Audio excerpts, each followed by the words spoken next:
This is A Different Perspective with Kevin Randle. A retired U.S. Lieutenant Colonel, Kevin Randle has been studying UFOs for nearly 50 years. Kevin has investigated some of the most famous UFO cases in the world and has been consulted for dozens of documentaries about UFOs.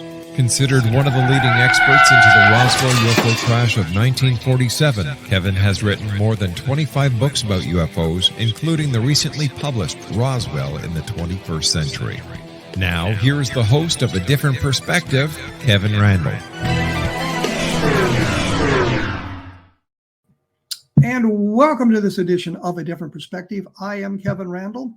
I was going to do a rant here about a new book about the Alamo, which takes us off in a different direction. I was thinking about it only because we talked about Davy Crockett on this program in the past and some of the attacks on him. And this one is suggesting that the Texas War for Independence was actually fought over slavery. Now it's all racially motivated. For 100 years, we heard about how the Texas War of Independence was fought over the issue of land. Now we've moved into a different arena. I just thought I'd mention that. I don't believe any of that. I think the Texas War of Independence was fought because the Mexican government refused to give statehood to the state of Texas. That's what they wanted, and it evolved into the Texas War for Independence from that point. There's more on my blog about that. Just plug in Davy Crockett, that sort of thing, and you can read some of those thoughts on that. I just wanted to mention that because everything has become racially motivated these days, and I just am tired of that. I'm joined now by John GREENEWALD, whom has been on the program a number of times, and he is in California. He's a producer, writer, known for Unsealed Conspiracy Files and the National Geographic Hitler and the Occult and Secrets of the Freemasons.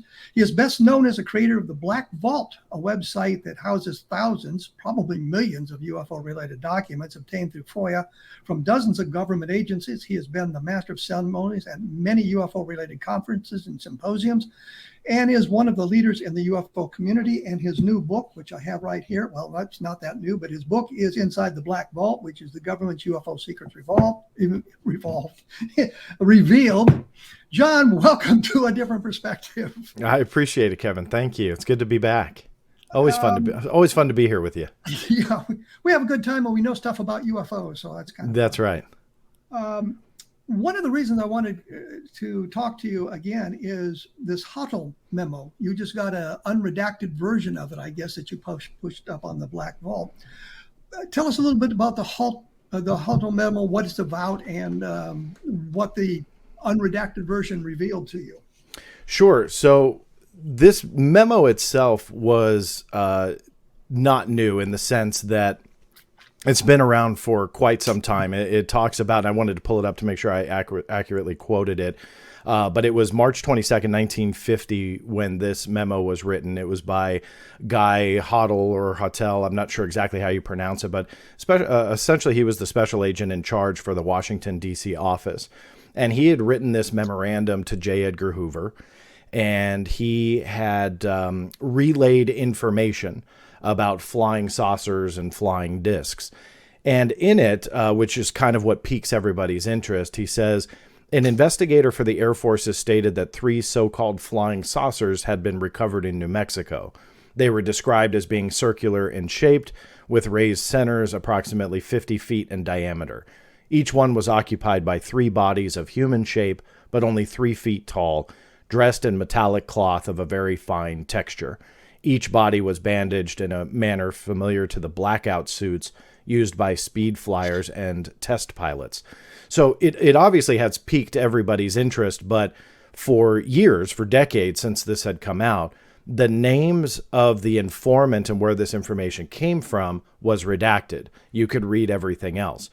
So a while back, I had filed a case with the FBI to try and get those redactions lifted. This is a lesson that after 26 years of using FOIA and 10,000 cases, I still surprise myself in that you can think something's going to happen and be sure it is, meaning I thought it would be denied, and the opposite happened, where they actually lifted the redactions and everything was released in full.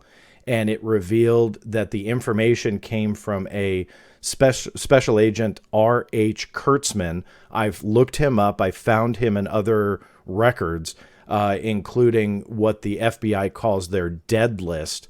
That is not a nickname. That's really what they call it. It's a list of dead people that the Freedom of Information and Privacy Act office uses to cross-reference. So somewhere in the past, maybe somebody requested his file. Kurtzman, I found him. He exists. Obviously passed away, but I did find references to him. But the information that was relayed to the special agent was from a Carl Howe. He was part of the sex squad for the Metropolitan Police Department, which I think I can safely assume would be Washington, D.C., where this memo was written.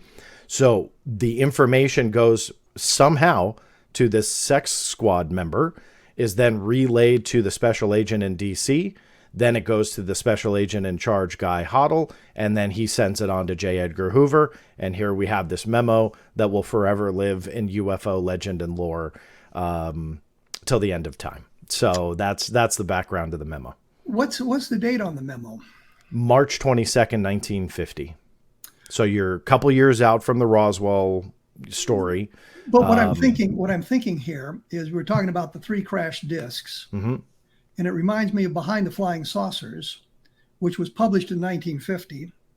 And there was a Time magazine article, I think it's January 16th, 1950, that related to Behind the Flying Saucers and gave some of this information.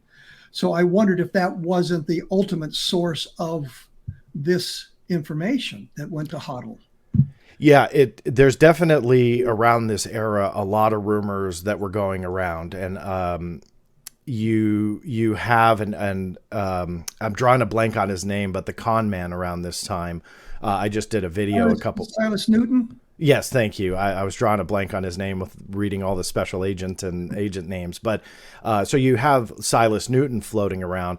And to be honest with you, when I had filed the MDR case to get this reviewed, I thought that Newton's name was going to come up. And so what I did in this video, which is on the Black Vault's YouTube channel, if anybody's curious to watch it, but what I do is I break down Silas Newton's FBI file as well, which I had gone after. And in it was his rap sheet. And in there was kind of nowhere was he in trouble in D.C. He was arrested and charged with quite a few different things. Some he got off on, others he was obviously convicted, but nothing in D.C. So a lot of the theories that started to go around with this sex squad member from the D.C. Metropolitan Police Department was it Newton was their source? And for me, it kind of doesn't look like that. So then was it somebody else that was either reading these types of books, getting caught up in these stories, getting again, the information from Silas Newton and crowd, who knows? But it was kind of interesting that it was that department from the Metropolitan Police Department that somehow came up with this information and forwarded it on. One last note. Mm-hmm. You said you've assumed it's the Washington, D.C. Metropolitan Police. Correct. What if it was the Denver Metropolitan Police?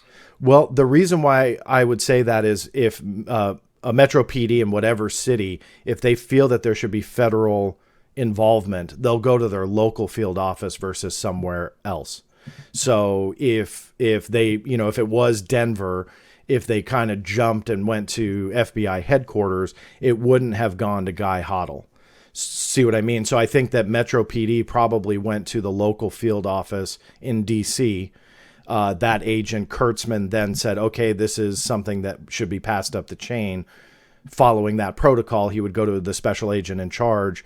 Hottel was in charge of the whole office in D.C., and then he evaluates the information and says, yep, Hoover, the director of the FBI, needs to know this, and that's what the memo is.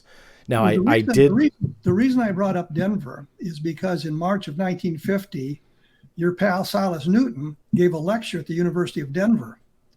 And we're right in that time frame where he's making all kinds of public statements, and there's a big controversy about it, and people are looking for him and wondering what he said in Denver. All coming out about the time of Behind the Flying Saucers is being released, and that article from Time magazine. So the reason I jumped to Denver as opposed to anywhere else is because of that lecture that Newton had given in Denver at that time. Yeah, I didn't dig that up. Obviously, you knew it because you're like an encyclopedia with a lot of this stuff. But somebody on my channel had commented about that lecture, and I was unaware of it. But I still think that the way that the FBI would work around this time, it would probably be the Washington, D.C. Metropolitan Police Department. And I reached out to them when I first got this a couple weeks ago and asked them where, if they still have them, files from the 1950s would be, because there are state sunshine laws, not as popular as the Freedom of Information Act, but the states have generally a comparable law that they call the Sunshine Laws. Some of them call them the Freedom of Information Act as well. But these Sunshine Laws allow you to access state level records versus federal. So I feel that I've exhausted the federal level. I have everything. I've got Guy Hottel's FBI file, which they claim is only this memo, the file for Silas Newton and so on. But the Metropolitan Police Department on that side, what did they do to investigate this? And that's what I'm curious about. This could very well be all rooted to Silas Newton and all the hoaxes at the time. That's fine. But I'm fascinated to what did they do at the time? Because they reference. Let me interrupt, John. I have to interrupt you because I'm going to have to take a break. But this is going a little bit deeper than I thought we would go, because there's so many interesting connections. I've got more information about Silas Newton and that sort of thing in the Hottel memo on my blog at www.kevinrandle.blogspot.com. John is, of course, at www.theblackvault.com, the Black Vault, all being lowercase, all being run together. And when we get back, we'll discuss this a little bit further and see if we can nail down some of the information. So for those of you, stick around. We'll be right back after this. And we are back. I think you all can see that we're doing our proper social distancing here, because John is nowhere near me here and he's in a different environment, as you can see.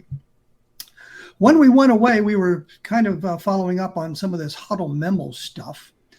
And I'm wondering, again, and you might know more about this than I do, of course, is it seemed that Hoover had an interest in UFOs. And there's a number of memos about that we've seen over the years, including the one that everybody thought pointed to Roswell that I think reports to the Shreveport incident.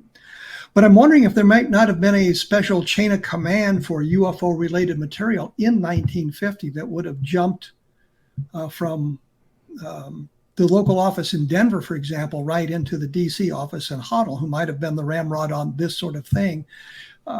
Because I just can't wrap my head around all of this stuff going on with Silas Newton and the stuff that the memo suggests not being somehow related. I don't disagree. And again, I was surprised to not find Newton's name under there, meaning that he was somehow sourced to all of this. Where I was going before the break with reaching out to the Metropolitan Police Department, and sure, I'm open to it being a different Metro PD, but with DC, if they still have their files or if they've been transferred to some archive somewhere, it would be fascinating to see what did Kurtzman do when he heard this. You know, what did they do at the Metro PD level, but also what did the local field office in DC do? So hopefully the Metro PD did something. I mean, if they hear that part of this squad, do they just automatically go to the FBI? I would lean towards no, but again, that's a possibility. I want to know though, what did they do? Did they investigate the claim? Who is this Air Force investigator that they're referencing? Probably can't figure out the name simply because if he is involved in some kind of crime that got the sex squad involved, I don't mean to laugh about it, but I mean, obviously there are privacy issues that they won't release with that. But maybe it will offer a glimpse into how far, if at all, they went into investigating the claim of what they heard. Because it would just be very hard. Denver PD, DC, it doesn't matter. It would just be very hard for me to believe that they would just hear something about a few flying saucers and aliens, and they go, well, we got to inform the FBI. Again, that it's 1950, so that very well may be true, but I would think that on the Metro PD level, there would be some kind of investigation. I've left a couple messages. I have not heard back. I've been trying to get them to call me back to see if they have any files again over in DC. But yeah, sure, maybe I'll reach out and talk to Denver and, see if there's anything there. But that's what I've been interested in the most. Kurtzman worked for the Washington, D.C. Metro Police. Is that correct? So what I read from this is that Kurtzman was the FBI agent that heard it from Carl Howe. So it would be Carl Howe at the Metro PD. And do they confirm he worked? There was a Carl Howe at the. No, because I couldn't get anybody to call me back. I would get routed to who I believe would be the person, but it was always a voicemail. So it's kind of a little bit of a challenge in that respect. But no, when I did the video and researched a little bit of Carl Howe, there were some references to some newspaper articles, I believe. But I'll have to look back and see if that tied him to the Washington, D.C., Washington, D.C. office, which I believe it did, but I'll double check. Well, what's interesting about this is here we are talking about this so many years later, but we're able to do some investigative work that seems to provide us with additional information about what was going on.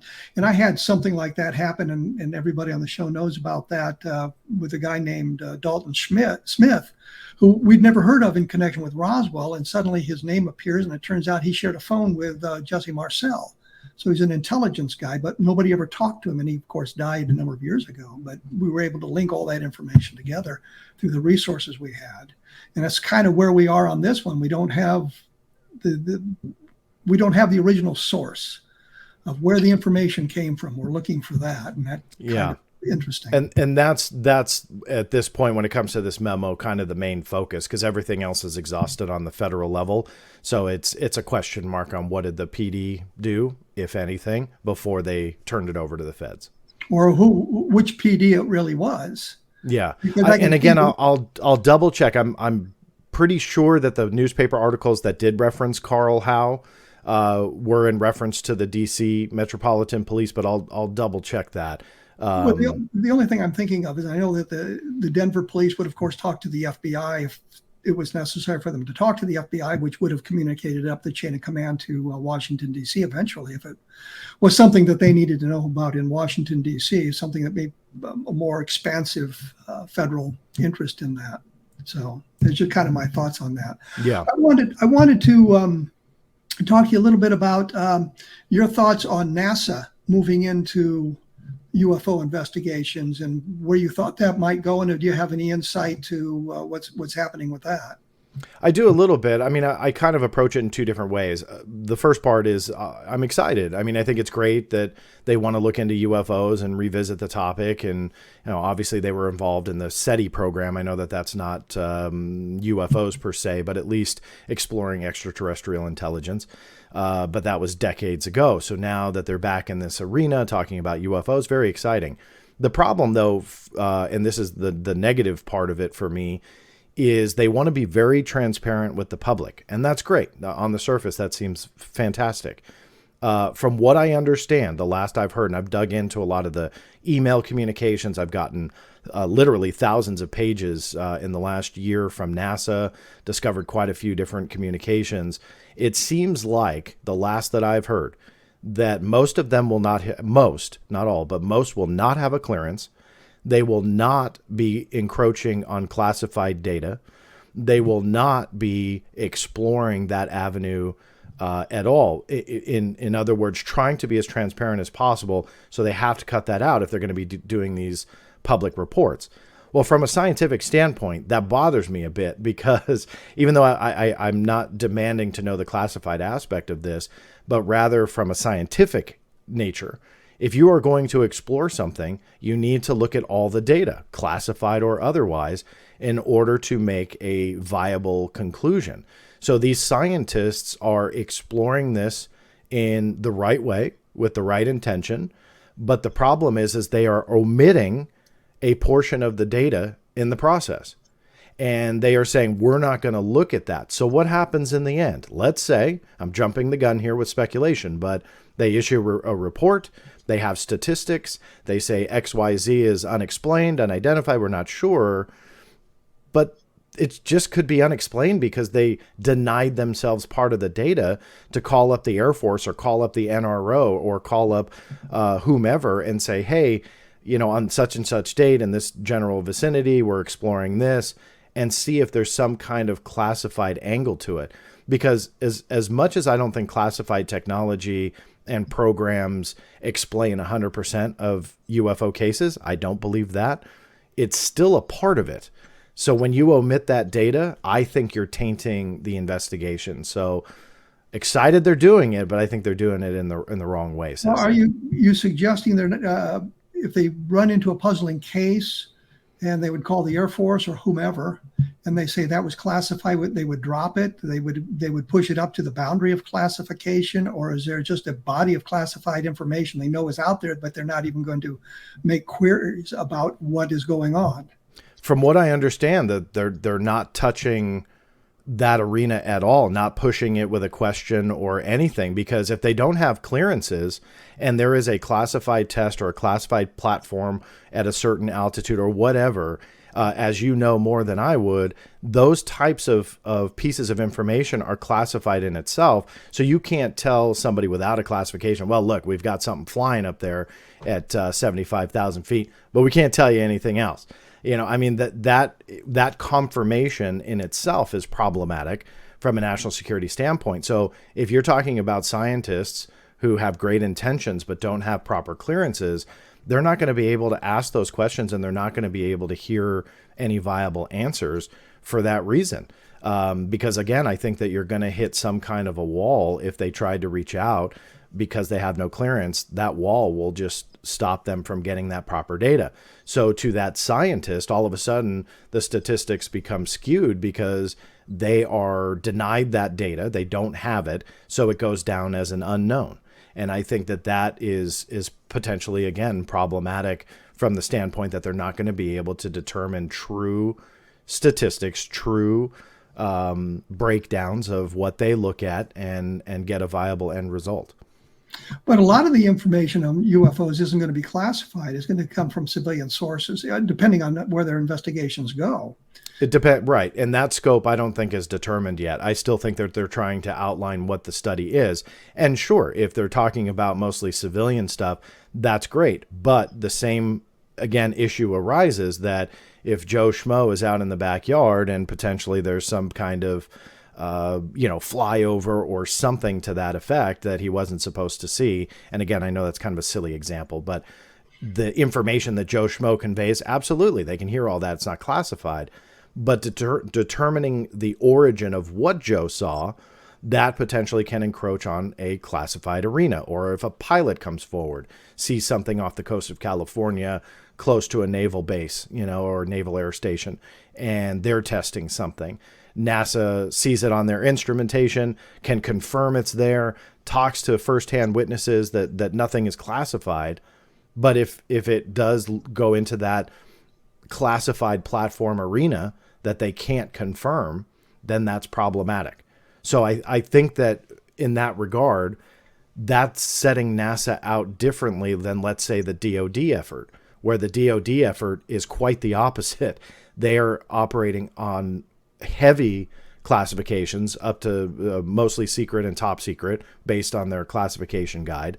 They're essentially classifying everything from the creation of UAP information. So a report, photograph, video. I've got to take a break, John. I've Sure. got to take a break, running a little bit long here. Once again, it's www.kevinrandle.blogspot.com. And for John, it would be www.theblackvault.com. We will be back right after this, so please stick around. And I'm here with John Greenewald. We're talking about NASA's investigation into UFOs, or UAPs as they prefer to call them, I suppose. The question that springs to my mind is, we're going to have parallel investigations running from NASA, the DoD, and whomever else is involved. And if NASA came up to a question, the DoD guys might have investigated it and they could say, well, we have an explanation. We just can't tell you about it right now. And that would, I think, I'm not sure that would be a bad thing to have happen. I mean, if you've got the parallel investigations. So you're assuming they'll communicate, though. Pardon me? You're assuming they'll communicate or communicate properly.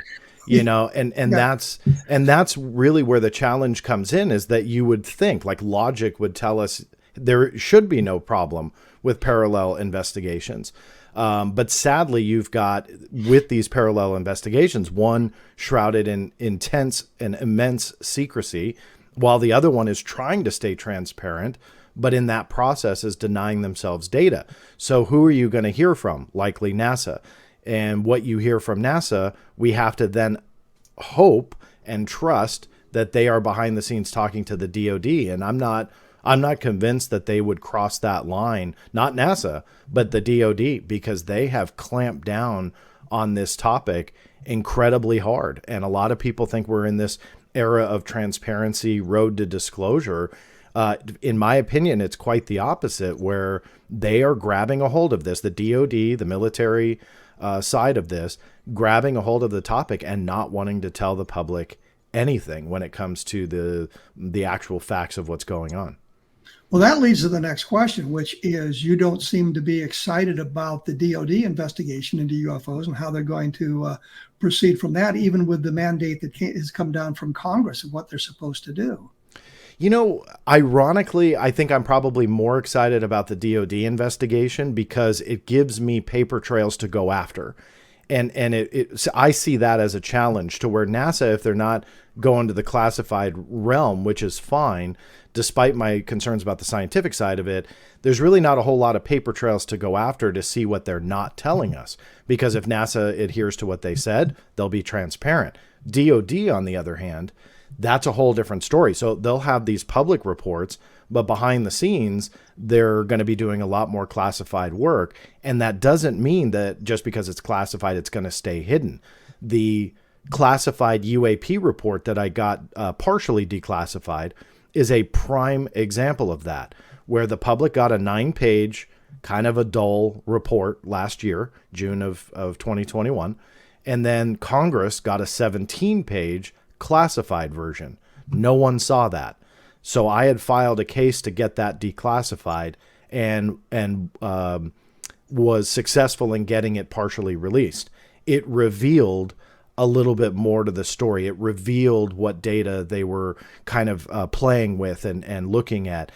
It revealed that even the shapes of UAP, they didn't want to tell us. So even though that was a redaction and not a reveal in the true sense of the word, it showed us something anyway. So those types of paper trails I live for. And to go back to your question, yeah, I would say that I'm probably more excited about the DoD thing because I do see it as a challenge.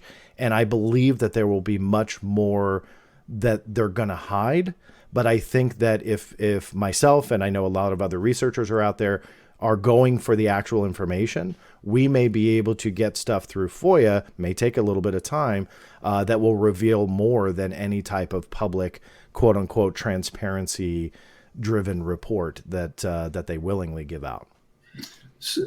Well, the question springs to mind immediately, is there any evidence that there's going to be any kind of a liaison between NASA and the DoD? I mean, some guy responsible for talking to the DoD, or is that just something that has not come up in the discussions? I haven't seen it. That doesn't mean that it's not happening. I'm not aware of it. I can say prior to NASA's effort, one discovery that was made through FOIA, which I found really fascinating, was going back a couple of years ago, approximately, I think 2019 off the top of my head. But the UAP task force had reached out to NASA, and they wanted to brief them in a classified setting about the current state of UAP and potentially how I think NASA could contribute to the effort. Who they requested to be there, the UAP task force asked for the director of the International Space Station to be part of that briefing. So it was interesting in the sense that the task force and then even this new effort really has kind of gone out of their way to say that they were focusing on sightings that were in and around training ranges. But when they start reaching out to NASA and going to the space station director, they likely are going a little bit higher than those training ranges. I understand the space station has instrumentation that may help. I would, again, argue that the DoD probably has some better instrumentation with some of those other satellites that we know about and even don't know about, that they can get and collect some of the same type of data. So it was an interesting revelation. So fast forward to now, is there a liaison? Are they communicating? I hope so. Again, it's one of those logical things that you would think would happen, but logic sometimes doesn't really come into play when it comes to government programs. When I was looking at some of that documentation, what struck me is the DoD research was going to be limited to military observations, military pilots, military personnel, which sets up a whole different, categorization of how we're going to investigate this thing. It didn't look like if there was a civilian involved in a UFO report, they were going to be bothered or worried about investigating it. They were going to concentrate mainly on the military, which suggested to me an attempt to keep an awful lot of this stuff in the back closet. Absolutely. Yeah, there's no evidence that they'll care about anything outside of the military. And again, they've said so many times that the focus on these military ranges and training exercises. So, again, we can get into the same type of points that I just went over of the data that you're limiting yourself. If there's other types of cases that may play into what they're currently investigating, why not look at that? But according to them, they don't care. It's just military only in and around training ranges and exercises. There was some discussion that I saw not long ago that the incursions into the training ranges was drones as opposed to anything extraterrestrial. Might have been Chinese, might have been Russian, that sort of thing. Have you found anything like that, or is that an ongoing part of the investigation? Well, I think drones are definitely going to be a part of this conversation, whether true UFO believers want to believe that or not. And the case in point is that the information that's coming out from the Navy right now really does lean towards these, drones, quadcopter types incursions.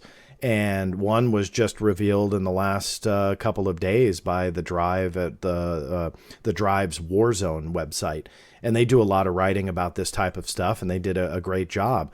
But these drone swarms that so many people are talking about, as more information comes out, it literally looks like they're drones, where drone swarms became more of a nickname, but they felt it was UAP related, a true unknown UFO phenomenon. The information is now kind of showing, well, it's drones. And another quick point is a UAP, a labeled UAP in U.S. Navy files that I got released. They ended up putting it in their online reading room under a UAP folder. It's a quadcopter drone taken in daylight. There's no doubt about the fact that this is a drone, and yet the Navy has it labeled as a UAP. And so the question mark then becomes, what percentage of these encounters, encroachments are done by these types of technology, either military, foreign, state-driven, or just some curious person going out and flying into a place that they shouldn't? And I have data on that as well through FOIA. NCIS investigated drone incursions on Navy bases by civilians. So it's a problem, and it's part of the conversation. How much of the conversation, we still don't know. We have no idea what percentage. And I don't know how much you know about that, because you remember the flap over Colorado and Wyoming a couple of years ago that seemed to be drones. I think that was the eventual explanation, was it was drones.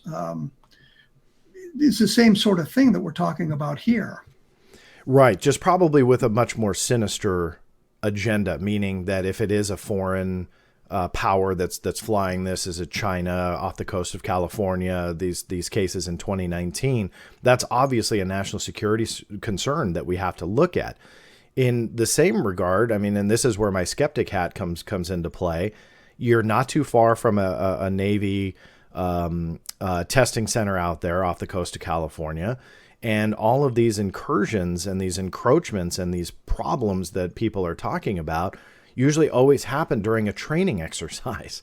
So, what's the plausible explanation for those specific cases? Are we talking about that this is maybe, again, some classified platforms that are being tested against the most powerful Navy in the world, by us? And I've asked the Pentagon straight out, would they do that? Would you withhold information from the Navy and, let's say, allow the Air Force in what they considered a safe environment to test a observation platform, a surveillance drone, something like that? And they told me no. So they kind of had an out with that question, and they said that they wouldn't do it. That doesn't necessarily mean they still wouldn't do it, but it's always been a question mark for me. Why is it always during training exercises? Is it just because the instrumentation is there, it's turned on, and it's searching? Maybe. Is it an observation bias? Maybe. It's one of those question marks. I'm not really sure. But the last thing I want to say about that, because I always get a lot of heat by bringing up those possibilities, it still doesn't mean that these phenomena, the multiple facets of it, are all explained by classified platforms and pieces of technology. But we have to accept it's part of the conversation, and we have to accept that it probably is the answer to some of these incursions. How much of it, though, is the question mark, and that's what really intrigues me to try and figure it out. Well, we're going to be back right after this with John Greenewald talking about UAPs and government investigations and UFOs. And the blog is www.kevinrandle.blogspot.com. And we will be back right after this. So please stick around. And we are back. I'm here with John Greenewald. His book, of course, is cleverly called Inside the Black Vault, the Government's UFO Secrets Revealed. His website is www.theblackvault.com. I don't know why I had to look at the piece of paper to figure that out. We've been talking about the government's investigation of UAPs, the NASA investigation and the DOD investigation, and the coordination there and the possibility of explanations. I had mentioned the incursions over parts of Colorado and I guess western Nebraska, eastern Wyoming a number of years ago. But this would have been missile silos and strategic forces that they might have been looking at. I was just wondering if your idea that it might be something nefarious would apply that, because we're getting pretty far inland for, I guess, somebody with a drone, but a government with a drone can pretty well send it anywhere they want it to go. Yeah, I shied away from really digging into that case, but I would lean less away from some type of foreign power that was, in Colorado or that particular area. My references were more to the ones off the coast of California, a lot through 2019, where 1, 2, 3 drone-like craft, they put them in the logbook as UASs, or unmanned aerial systems, essentially a drone, that were shadowing our naval vessels. So those are the ones that I think that, you're really getting into a high probability of either a foreign power surveilling us or some type of military pieces of testing equipment. Well, you touched briefly, and then we've got just a little bit of time left, touched briefly on disclosure. Mm-hmm. And is it your opinion that we are moving closer to disclosure now? The government's going to come out and tell us really what's going on, or are they going to continue the path they followed for 75 years, denying everything? I think, assuming that you mean disclosure, like revealing some kind of other presence here, which is what most people think we're on the path on, I don't see that happening at all. Again, from my vantage point as somebody who's filed FOIAs for 26 years and has watched this secrecy, it has only strengthened in the last couple of years. I know that we're hearing about UAP more. I know there's legislation. I know all of that sounds fun, and it is. I mean, it creates amazing paper trails that I can go after. But the secrecy, when it comes down to it, has strengthened. They have a security classification guide that prior to 2019, they never had before. And I know you know this, Kevin, but these guides essentially mandate secrecy on a specific topic, in this case UAP. So they're writing manuals on how to keep this stuff secret and what they can't say, and it automatically goes in at the secret level, if not top secret, depending upon instrumentation involved. So you have a huge challenge to try and unravel this mystery. So disclosure, no, I don't think we're on the road to that. I love the fact that we're seeing more conversation about it, but there's still a lot of challenges. I'll make this last point quick. What a lot of people don't want to look at is that when Congress is asking tough questions, and some of them are, let's say in this recent UAP hearing, they will get some answers, but some will be met with, well, we can talk about that in a classified setting. Did one senator or congressman or whomever fight back on any of that? No, because they're cleared to hear it, so they don't care. So what is going to be secret will remain secret, and it will not be secret just because some senator or congressman asks. They are perfectly accepting of that secrecy as well. And I think a lot of people don't realize that. What a politician says they want when it comes to transparency is one thing, but that hearing was a prime example. All they had to say was, we need to talk about that in a closed session. And they're like, yeah, okay, no problem. I mean, so that's not really a push for transparency by Congress. So it's great they're asking the questions, but there's still a layer of secrecy we can't break through. What surprised me in that was most of the people in the hearing didn't have a clue as to what UAPs or UFOs were all about, with one exception. And he asked about the Belt, Montana, Maelstrom Air Force Base events of 1967. And they said, well, we don't know about that. We haven't touched on that. And then one of the guys finally said, well, yes, we did briefly. I know a little bit about it, but that came under the heading of national security. And they diverted it that way by pleading ignorance, I suppose. But I did notice the same thing you said, that, well, we'll get to that in the closed session that was coming up here this afternoon. Yeah. And none of them fought it, and again, they can scream transparency all day long, and we want the public to have answers.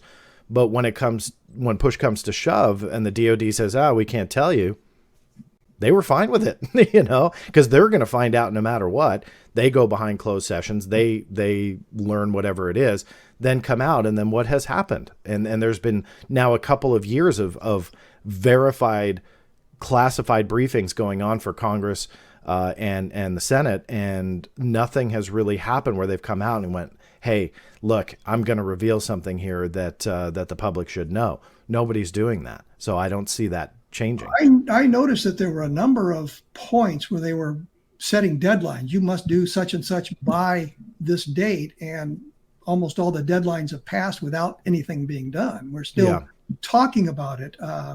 They did meet the June 25th deadline, but then they said we'll be doing another report in 90 days, and that would have been last October. And here we are, nearly in October of this year, and we've got nothing new. Keep in mind that could be a classified report, though. And I've pushed on that, and I've got an open case for that. So if they did meet the deadline, it may have stayed in the classified realm, and it was not for the general public. Because as far as I know, the language never stipulated for the report you're talking about as a public report. That rather it was just to be for Congress, so they could have done another classified 10, 20 pager, and that satisfied Congress. So that's still a possibility. That's an interesting point, because I hadn't thought about them doing something classified and not announcing it. But shouldn't they have announced it? Well, we got the report, and of course that's revealing the report exists. But the same thing, we met the deadline. So again, you would think, and that's a very logical way to think about it, but you never know. You really honestly never know what they want to reveal to the public, what they don't want to reveal. And this is the result of 70 plus years of just crud that we've all had to go through to try and figure out what the ultimate truth is. That when it comes down to it, here in 2022, we have no idea who to believe, and congressional mandates and dates being set and legislative language and all that stuff at the end of the day doesn't mean anything, because we still, as the general public, don't trust them. From the politicians to the Pentagon, it doesn't matter. And that's the challenge, but that's the result of 70 plus years of that we've had to wade through. Well, I would say, not wanting to get too political, but I don't think the government has done much in the last few years to, or the DOD to gain our trust. No. What we've seen going on. I know in the UFO field, they would say things like, well, we have no classified documents. And the next thing you know, some years down the road, a classified document has been declassified and we have our hands on it. And we can see what they were doing and what they were saying behind those closed doors. And I think some of the reports written early on, and I've made this point before, the people writing it thought that it would never see the light of day. So they were quite revealing in some of those documentation about what was going on. I think they're now clever about what they're going to put in writing, what they're going to communicate through email, and what they're going to communicate verbally in a closed door session. That's why I love the old stuff, because it was pre-FOIA and it was more real, For me, it was more honest. Nowadays, you never know if they're drafting something. And to go back to your other point, though, I wanted to make this really quick. There's no repercussion for their lies or their myths, truths that they're being given out. They tell you, no, sorry, Kevin, we got nothing on this. And like you said, they find a classified document 12 years from now. What happens? They don't get in trouble, even though they're not following the true letter of the law. It doesn't matter. And that's what's so frustrating. Well, I'll point to Moondust is to make your point where Senator Jeff Migeman from New Mexico queried the Air Force about Moondust, and the answer was there's no such thing. And the next thing you know, well, here's these documents labeled Moondust. I said, well, yeah, that program did exist, but we've never deployed it. And then you find the documents where it was deployed. I think you were probably responsible for finding some of those, as were Robert Todd, documents showing that Moondust was deployed at times. I've learned a little bit more about Moondust. For those of you interested, I got a book that's out called Project Moondust. It's updated. So there was no Project Moondust per se. There was a Moondust classification, and project officers were appointed when they needed them to conduct an investigation, which is a clever way of moving around, I suppose. John, we're out of time. It always goes so fast with you, Kevin. Yes, I know. I've enjoyed the discussion. I think we've learned a lot about what's going on. I'll keep you on the list of people to call. Please do. I'm always there for you. I appreciate the invitation. Okay. Thank you, John. Thank you. Have a good one. Once again, his book was, I'm going to look at it again, Inside the Black Vault. The website is www.theblackvault.com. You can take a look at his website to follow up on some of the things we've discussed today. I was going to say, well, you can go to mine, www.kevinrandle.blogspot.com, and there's other discussions. You can learn more about the Hottel memo there that we talked about at the beginning of the program. You can learn more about my thoughts on NASA moving into the UFO arena and what that tells us about what's going on, and some of the thoughts about that public hearing that was held not long ago. I think it lasted 81 minutes for those of you interested in that sort of thing.